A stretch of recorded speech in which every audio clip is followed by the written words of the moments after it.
రాష్ట్రంలోని మహిళలకు ఆర్థిక భద్రత భరోసా కల్పించడమే ముఖ్యమంత్రి చంద్రబాబు నాయుడు లక్ష్యమని కర్నూలు జిల్లా ఎమ్మెల్సీ విజి నాయుడు మంత్రాలయం టీడీపీ ఇన్ఛార్జ్ ఎన్ రాఘవేంద్రారెడ్డి అన్నారు.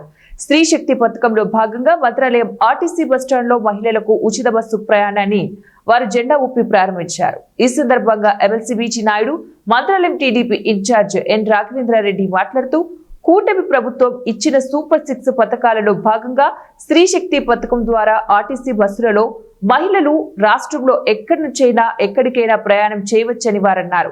మహిళలను ఆర్థికంగా బలవంతం చేసేందుకు ఆర్థిక స్వావలంబన కల్పించేందుకు కూటమి ప్రభుత్వం ఎప్పుడూ కృషి చేస్తుందన్నారు. అనంతరం ఆర్టీసీ బస్సులలో మహిళలతో కలిసి సుమారు 5 కిలోమీటర్ల మేర ప్రయాణం చేసి మహిళల అభిప్రాయాలను వారు అడిగి తెలుసుకున్నారు. అలాగే మంత్రాలయం టీడీపీ ఇన్ఛార్జ్ ఎన్ రాఘవేంద్రరెడ్డి ఆర్టీసీ బస్ నడుపుతూ ఔరా అనిపించారు. ఎమ్మెల్సీ విజి నాయుడు టికెట్ కండక్టర్లుగా మహిళలతో వారి ఐడి కార్డు తీసుకుని 0 టికెట్ కొట్టి వారికి ఇచ్చారు.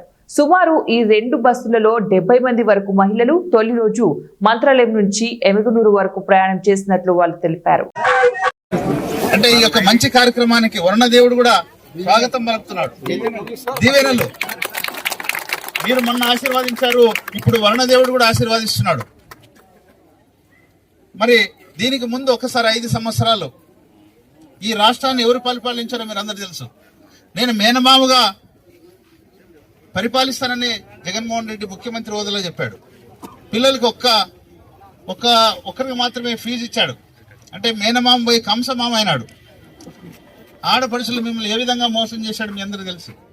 రాజకీయాలు వద్దు కాబట్టి గత 5 సంవత్సరాలు ఆయన చేసిన పాపానికి భగవంతుడైతేనేమి భగవంతుడి రూపంలో ఉన్నటువంటి మీరందరూ కూడా ఆయనకు 151 సీట్లు ఇస్తే 151 మనం రాస్తే 5 వీకేశారు మీరందరూ. అప్పుడు 11 మిగిలిన ఆయనకి. ఇప్పుడు కూడా ఆయన మారడం లేదు. నిన్ననే పులివెందుల్లో ఎలక్షన్ జరిగితే 30 ఏళ్ల తర్వాత ఒక ఆయన స్లిప్ పెట్టాడు, ఫస్ట్ టైం నేను ఓటేస్తున్నానని. దాని ఫలితం పులివెందుల్లో కూడా డిపాజిట్ పోయింది, ఒంటిమిట్టలో డిపాజిట్ పోయింది. భవిష్యత్తులో పులివెందులో కూడా కైవసం చేసుకోబోతున్నాం. ప్రజలందరూ కూడా స్వచ్ఛందంగా చంద్రబాబు గారి నాయకత్వంలో ప్రజాస్వామ్యబద్ధంగా ఎలక్షన్లు జరుగుతాయి కాబట్టి ఖచ్చితంగా పులివెందులతో సహా ఆయనకున్నటువంటి 11 కూడా ఒకటి బీకేస్తే పులివెందులు ఒకటి మిగులుతుంది అనుకున్నాం. అది కూడా బీక్తున్నాం. ఎందుకంటే మా ఆడపడుచుల బలం, మీ అందరి బలం, వరుణ దేవుడి బలం, దేవుడి బలం అంతా మా మీద ఉంది. ఖచ్చితంగా జగన్మోహన్ రెడ్డిని మరి అండమాన్ నికోబార్ దీవులు ఖచ్చితంగా పంపించేది ఖాయం. ఇది తట్టుకోలేక ఆయన ఏం చెప్తున్నాడంటే మహిళలు ప్రయాణించాలనే ఉద్దేశంతో ముఖ్యమంత్రి గారు ఈరోజు స్టార్ట్ చేయడం జరిగింది. చిన్న ఉద్యోగస్తులు ఉంటారు, ఆ ఉద్యోగస్తులు కూడా ఫ్రీగా వెళ్ళొచ్చు, ఫ్రీగా రావచ్చు. ఈరోజు ప్రతి గ్రామానికి వెళ్ళాలంటే కొంతమంది గ్రామాల్లో కూలి పనికి పోయే వాళ్ళు కూడా ఆటోల్లో పోతుంటారు. వాళ్ళు కూడా ఎక్కడికి పోవాలన్నా ఫ్రీగా వెళ్ళి ఫ్రీగా రావచ్చు. ఏ అవసరం వచ్చినా మహిళలకు ఎక్కడికి వెళ్ళినా ఫ్రీగా పోయి ఫ్రీగా రావాల్సిన కార్యక్రమం ఈరోజు మా ముఖ్యమంత్రి గారు చేపట్టడం జరిగింది. కాబట్టి మా మంత్రాలయం నియోజకవర్గం తరపున మా ముఖ్యమంత్రి గారికి, ఉప ముఖ్యమంత్రి పవన్ కళ్యాణ్ గారికి, లోకేష్ బాబు గారికి మా నియోజకవర్గం తరఫున ధన్యవాదాలు తెలియజేసుకుంటున్నా. ఏదైతే వైసీపీ వాళ్ళు తప్పుడు ప్రచారాలు చేస్తారో ఇది వాళ్లకు నిదర్శనం.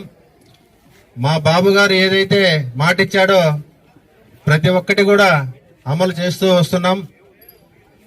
మీరు ఈ తప్పుడు ప్రచారాలు మానుకుంటే బాగుంటుందని చెప్పి తెలియజేసుకుంటున్నా.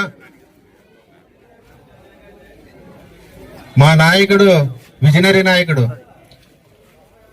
రాష్ట్రంలోనే కాదు ఇండియాలోనే డైనమిక్ లీడర్ ఎవరైనా ఉంటారంటే అది మన ఏపీ ముఖ్యమంత్రి చంద్రబాబు నాయుడు గారు అని చెప్పి తెలియజేసుకుంటున్నా.